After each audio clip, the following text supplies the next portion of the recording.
नमस्कार दोस्तों, कैसे हैं आप सब। आप सभी का बहुत बहुत स्वागत है YouTube चैनल विस्कोर में। दोस्तों, विस्कोर में आज हम जिस टॉपिक पर बात करने जा रहे हैं उसका टाइटल है my healthy plate for the day. दोस्तों, ये एक मॉडल प्लेट है जिसे Indian Council of Medical Research और National Institute of Nutrition Hyderabad ने मिलकर प्रिपेयर किया है। यह जो प्लेट है वो भारतीय व्यक्तियों के लिए बनाई गई है। जो भी व्यक्ति 2000 किलो कैलोरी अपनी डाइट में लेते हैं उनके लिए इस प्लेट का निर्माण किया गया है। और इस प्लेट को बनाते समय जो दो मुख्य बातों का ध्यान रखा गया है वो है, एक तो रिकमेंडेड डाइटरी अलाउंसेस जो कि ICMR के द्वारा बताए गए हैं, और जो एक्चुअल कंजम्पशन रहता है इंडियन व्यक्तियों का, उन दोनों को ध्यान में रख करके यह मॉडल प्लेट डिज़ाइन की गई है।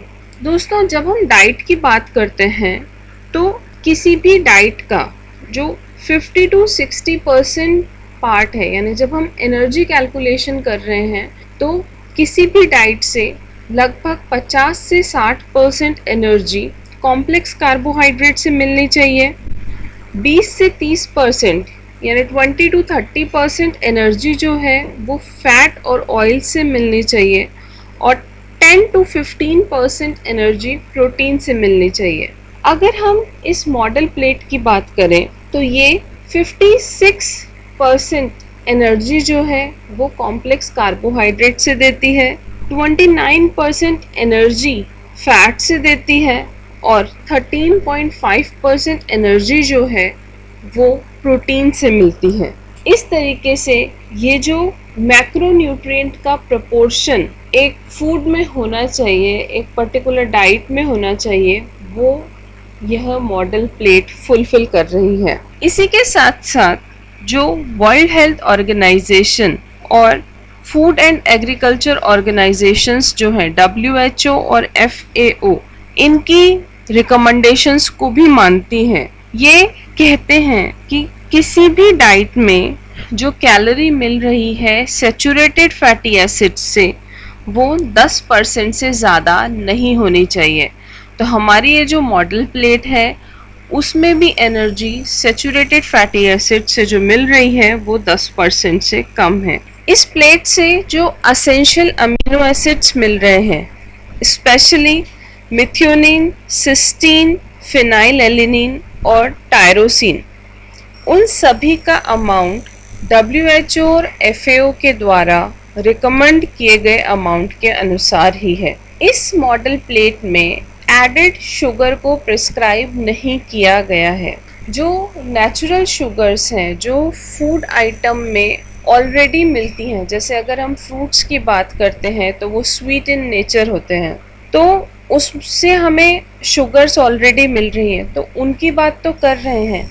लेकिन जो हम ऐड करते हैं शुगर, जैसे जैगरी ऐड किया या चीनी ऐड की, तो उसके बारे में ये मॉडल प्लेट बात नहीं करती।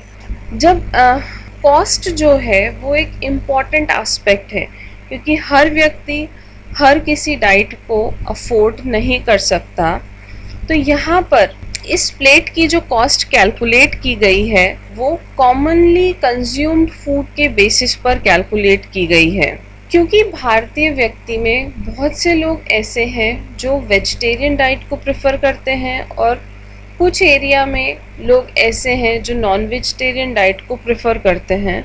तो ये जो मॉडल प्लेट है वो दोनों ही तरीके से बनाई गई है। अगर हम वेजिटेरियन डाइट की कॉस्ट की बात करें तो एक पर्सन की एक दिन की जो डाइट आती है वो लगभग 66 रुपये की पड़ती है, यानी 66 रुपीज़ की पड़ती है।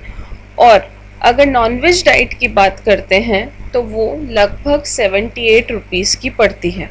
जब हम मॉडल प्लेट की बात कर रहे हैं और नॉन वेजिटेरियन डाइट की बात करते हैं तो ये जो प्लेट है वो वेजिटेरियन और नॉन वेजिटेरियन डाइट में केवल एक फ़र्क है कि वेजिटेरियन डाइट में जो पल्सेस का, लेग्यूम्स का अमाउंट दिया गया है, दालें और फलियां जो वेजिटेरियन डाइट में बताई गई हैं वो नॉन वेजिटेरियन डाइट में रिप्लेस कर दी जाती हैं मीट से, एग से और फिश से।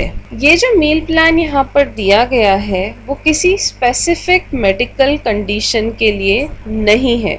ये प्रिपोर्शंस केवल ये इंश्योर करते हैं कि हर व्यक्ति जो इस डाइट को कंज्यूम कर रहा है, यानी वो व्यक्ति जिन्हें 2000 किलो कैलोरी की आवश्यकता है, तो उसकी डाइट में वो इंश्योर करते हैं कि उसे पर्याप्त मात्रा में vitamins, minerals, bioactive compounds, functional foods और एंटीऑक्सीडेंट्स मिले। ये जो कंप्लीट डाइट प्रोवाइड की गई है इस मॉडल प्लेट में ICMR और NIN के द्वारा, वो बहुत सारे ऐसे कंपोनेंट्स को प्रोवाइड करती है जो हमें डाइटरी सप्लीमेंट्स में या फोर्टिफाइड फूड्स में भी नहीं मिलते हैं। इट मीन्स ये एक तरीके की कंप्लीट डाइट है। अगर इस डाइट को रेगुलरली कंज्यूम किया जाए सेम प्रपोर्शन में जो कि इस मॉडल प्लेट में बताया गया है, तो व्यक्ति की इम्यूनिटी को बढ़ाया जा सकता है। उसकी जो रोग प्रतिरोधक क्षमता है उसको हम बढ़ा सकते हैं।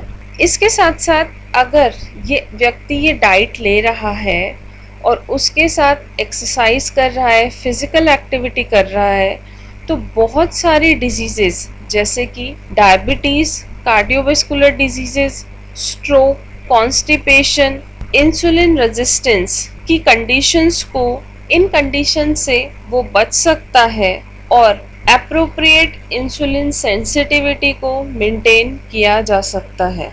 इसी के साथ साथ ये जो डाइट है वो डिटॉक्सिफाइंग डाइट की तरह वर्क करती है, जिसकी वजह से एनवायरनमेंट के पॉल्यूशन के कारण और टॉक्सिन्स के कारण, जैसे कि जो हैवी मेटल्स हैं और जो पेस्टिसाइड्स हैं, उनकी वजह से जो हेल्थ पर नेगेटिव प्रभाव पड़ रहा है उसे भी इस डाइट के कंजम्पशन से रोका जा सकता है। तो दोस्तों, आज के लिए बस इतना ही।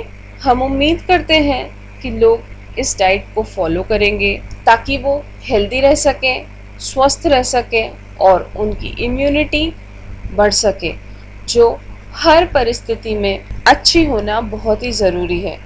क्योंकि अगर व्यक्ति की इम्यूनिटी अच्छी होगी तो वो विभिन्न तरीके के इन्फेक्शंस से बचा रह पाएगा। आपसे फिर मिलेंगे हमारी अगली वीडियो में। तब तक के लिए अपनी दोस्त डॉक्टर खुशबू को दीजिए इजाज़त और हमारे वीडियोस को रेगुलर पाने के लिए हमारे चैनल को सब्सक्राइब करें, से ट्यून इन रहें और बेल आइकन को प्रेस करें, जिससे नोटिफिकेशंस आप तक सबसे पहले पहुंच सके। धन्यवाद।